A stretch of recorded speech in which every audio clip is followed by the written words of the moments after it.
Papa, Äh? was ist denn ein V-Mann? Das ist ein Verbrecher, der andere Verbrecher beim Geheimdienst verpetzt. Aber wenn die Verbrecher seine Freunde sind, warum lügt der V-Mann den Geheimdienst nicht einfach an? Stimmt. Vielleicht lügt er den Geheimdienst einfach an. Und wenn der Geheimdienst das merkt? Dann ist es zu spät. Von einem bayerischen Polizeibeamten musste ich kürzlich hören, mir sind die Hände gebunden, das ist politisch. Können Sie mir das erklären? Wenn wir gewollt hätten, hätten wir sie in 3 Tagen gehabt. Noch im Untergrund wird Böhnhardt bei einer Observation fotografiert. Selbst sein Telefon wird noch wochenlang abgehört. Aber die Daten werden nicht ausgewertet, sondern gelöscht. Finden Sie nichts raus, sagt ein Polizist zum anderen. Das ist ein Zitat.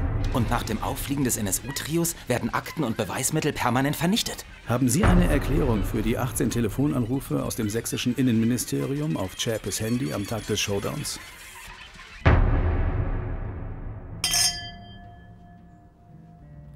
Prost. Auf die Verjährung. Freu dich nicht zu früh. Die Presse schreibt in letzter Zeit von Strafvereitelung im Amt. Ja? Meine Mitarbeiter lesen alles. Und wo sind die Beweise? Wenn in München das Urteil gesprochen ist, dann lassen wir die Ausschüsse einschlafen, dann ist Ruhe und der Wahlkampf beginnt. Siehst müde aus, Klaas. Der Paparazzo. Ich hatte eine heiße Nacht. Die Akten und ich. Widerlich.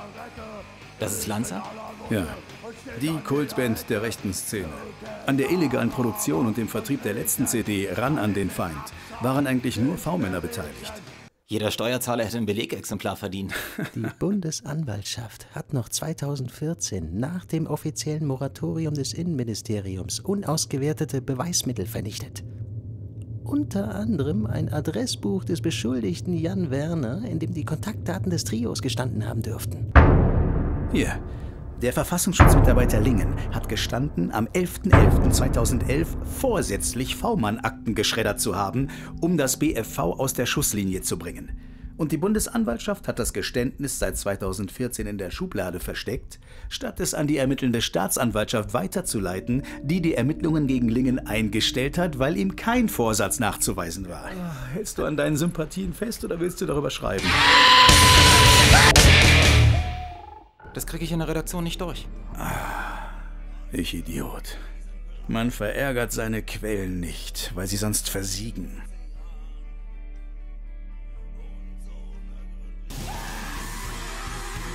Ich habe eine Frage zu einer Ihrer dienstinternen Richtlinien, in der es heißt, dass die Staatsanwaltschaft mit Ermittlungen innehalten soll, wenn der Verfassungsschutz es für geboten hält. Bei uns ist ein mögliches Strafverfolgungsinteresse dem Schutz der Quelle unterzuordnen. Ihre schutzbedürftige Quelle Primus ist ein gewalttätiger Fleischberg, der von Anfang an am selben Nazi-Stammtisch wie das Trio saß. Er hat mit Waffen und Drogen gehandelt. Er hat Mundlos und Böhnhardt in seiner Firma beschäftigt, während Zschäpe Dauergast in seinem Laden war. Er hatte das Paulchen-Panther-Motiv auf seinem PC. Er hat zufällig an 2 Mordtagen Autos angemietet, die zufällig nach München und Nürnberg gefahren sind. Nach dem letzten NSU-Mord hat er das Land verlassen und lebt heute in aller Seelenruhe in der Schweiz, wo er von ihrem Amt nachbetreut wird. Nach dem Auffliegen des Trios postet er Heil NSU offen auf Facebook. Mir kommen die Tränen vor Mitgefühl. Die Topquellen Corelli, Tarif, Hesse und Primus wurden bei uns im Bundesamt von ein und demselben V-Mann-Führer geführt. Kaldrak. Kaldrak war also der Sugar Daddy des direkten NSU-Umfelds.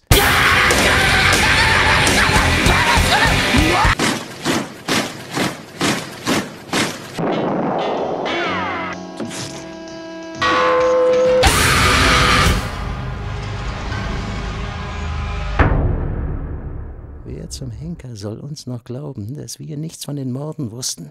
Wir werden das aussetzen. Es gibt keine Aussagegenehmigungen mehr. Wir stufen die Akten hoch. In ein paar Monaten ist der Spuk vorbei. Mord verjährt nicht.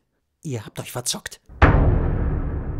Nach all den Jahren, die seit der Ermordung meines Mannes vergangen sind, kann ich den involvierten Behörden keine Fahrlässigkeit unterstellen.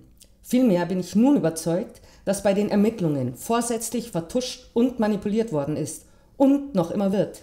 Dies und unzählige andere sogenannte Ermittlungspannen sind nicht nur für die Hinterbliebenen der feigen Mordserie ein Schlag ins Gesicht, sondern auch ein Armutszeugnis für die Rechtsstaatlichkeit Deutschlands, die uns alle betrifft.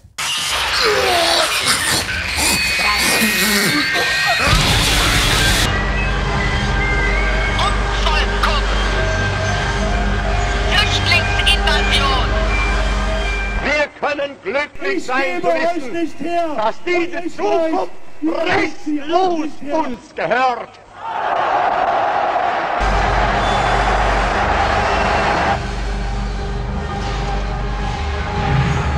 Sie sind Wählein, meine Herren, wenn jetzt schon von Verfolgung und Strecken. Türkische Reservisten, islamische Geheimarmeen.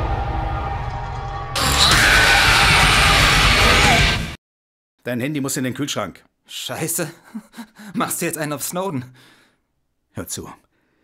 Ich habe ein Papier, das wirklich heiß ist.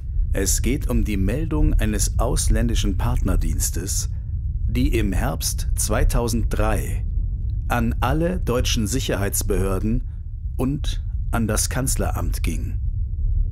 Darin heißt es, ein V-Mann aus der rechten Szene habe seinem Dienst berichtet, dass es bei Blood and Honor Sachsen ein Trio gibt, das im Untergrund lebt und Morde begeht.